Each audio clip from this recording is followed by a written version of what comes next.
The Bidenflation you've heard so much about, not really Bidenflation. It's not really Biden policies and Fed policies. No. It's something more fundamental. It's something that Joe Biden has devoted his administration to fighting as he transforms our economy so heroically. For more on this, we're pleased to be joined by Steve Moore, Govzilla author and economist. Steve, thanks for joining us. Appreciate it. Hey, great to be with you guys, Dan and Amy. Favorite part of my week, and yes, thank you for reminding us that it is not Biden's massive spending policies at all that caused the inflation. It's a much more fundamental problem. And tell us what that problem is. Well, it's climate change. Yeah, Did you know climate that? inflation. See, it's climate change. Climate change is what caused our inflation, and people probably think I'm just joking, but there is a scientific study that was in a scientific journal that says that the reason that prices are rising for things like groceries is because the climate is changing, right? And it wasn't changing before Biden came into office. It started when Biden came into office. And the claim they make, I mean, if I sound like I'm joking, I'm not joking, but it is a joke. The authors of this study say that that what's happening is that the warming of the planet is reducing food production. And, you know, if you have a reduction in production, then the price of something is going to go up. But I think most people at sixth grade science understand that if the planet is slightly warming, which it has slightly warmed over the last number of decades, then that means more food production, not less food production, because, of course, plants and vegetation grow more in warm weather than they do in cold weather. Yeah, well, I mean that's one theory. Yeah, that's one theory. It's what we've. Oh, the reality is one theory, and then there's this other idea. No, it's certainly. But hold on, Jim. I mean, let me just say this. It's one thing. You have like a dingbat, you know, obviously a dingbat, ideological scientist who came up with this idiotic study. That's fine. You know, there are a lot of stupid people out there, and you know, even with PhDs. And so he publishes this idiotic study saying the warming of the planet is causing food production to go down. And then that's one thing. But then you have a scientific journal, a peer-reviewed journal that actually publishes this piece of garbage. And then you have Axios, which is, for those who follow politics, kind of it has a lot of subscribers. It's a political newsletter. And they actually report on the left, political newsletter on the left. They pretend that they're down the middle, but they do lean left. But I mean, why would they report on something that's so crazy? Yeah. Well, why would they? Because they don't lean left; they are left, and they're in charge of. They're in charge of promulgating the official story on things like climate change, and then tomorrow the follow-up will be, Joe Biden, heroically shuts down, carbon emissions on farms like the EU is doing, which is actually what is imperiling food production the world over. But, I digress. Yeah. Well, look, I think the big story on climate change right now is I got to tell you, people are so angry about these new EV mandates. I mean, and I'm sick and tired of reading there was a New York Times headline the other day that said, "Don't worry, the new environmental mandates by the Biden administration, well, they will not take your car away." Oh, yes, they will. Yes, they will. The whole intention of this is to require people to buy electric vehicles. And, what's going to happen is people are going to start hoarding electric vehicles before they're banned from the roads. It's like the war on drugs. I was dutifully reading your Unleash Prosperity newsletter, as I do. Yeah. And I wanted to get your take on something, too, because you tackle this issue. I saw the editorial in the Wall Street Journal about, quote-unquote, conservatives talking about the Biden head of the FTC, who's a bit of a monopoly buster. At least that's how she presents herself, this Miss Khan does. But she has sort of support from some erstwhile conservatives like Matt Gaetz because she's going after big business. So, I mean, this is a situation of strange bedfellows, but are they going in the right direction? No, the worst law, one of the worst laws that was ever promulgated in the United States was the Sherman Antitrust Act. That was back in about 100 years ago. And it's based on a myth, and if I may, I want people to understand this because one of the myths that all school children are learning today, and it's been happening for 30, 40 years, is the myth of the robber baron. That people like Henry Ford and Andrew Carnegie and J.P. Morgan and John D. Rockefeller were greedy, monopolists that hurt the poor. Wait a minute, these are the people who built America. These are the people. And by the way, everything from car prices to steel prices to financial service prices to the railroad prices, all of those fell because of these incredible, capitalists. And that's not a derogatory term. They built this country, and they made all these products. Like Henry Ford made the automobile affordable to middle-class Americans, and the same thing with steel, the financial services. So how in the world are these people monopolists and robber barons when they did more to build the middle class in this country?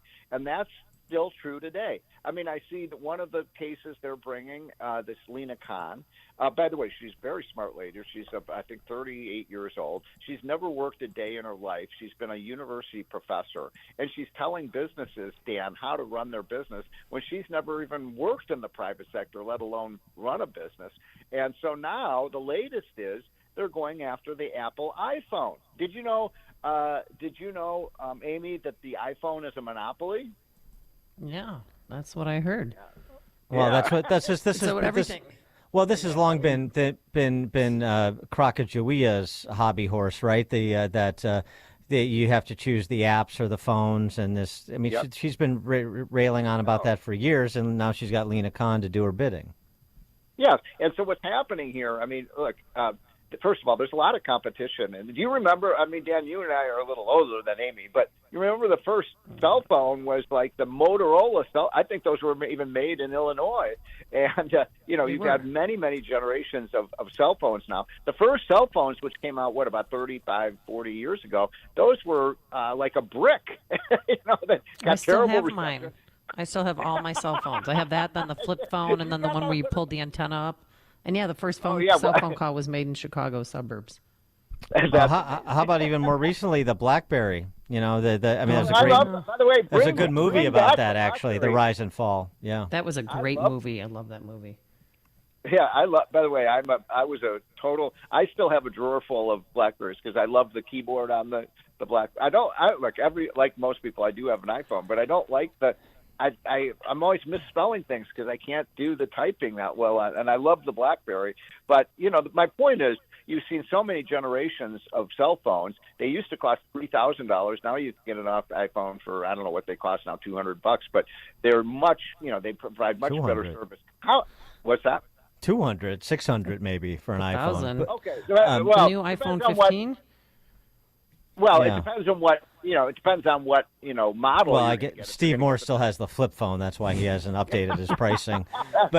So let me play devil's advocate. By the way, just since you brought up robber barons, a great book by Burton Folsom called "The Myth of the Robber Barons." Book. Yeah, if anybody wants to check that out after they're done watching the BlackBerry movie. What? Yeah, kids are learning this day after day for the last 50 years that these people who are great empire builders and made America great are the villains of the story. No, I get it. How does that happen?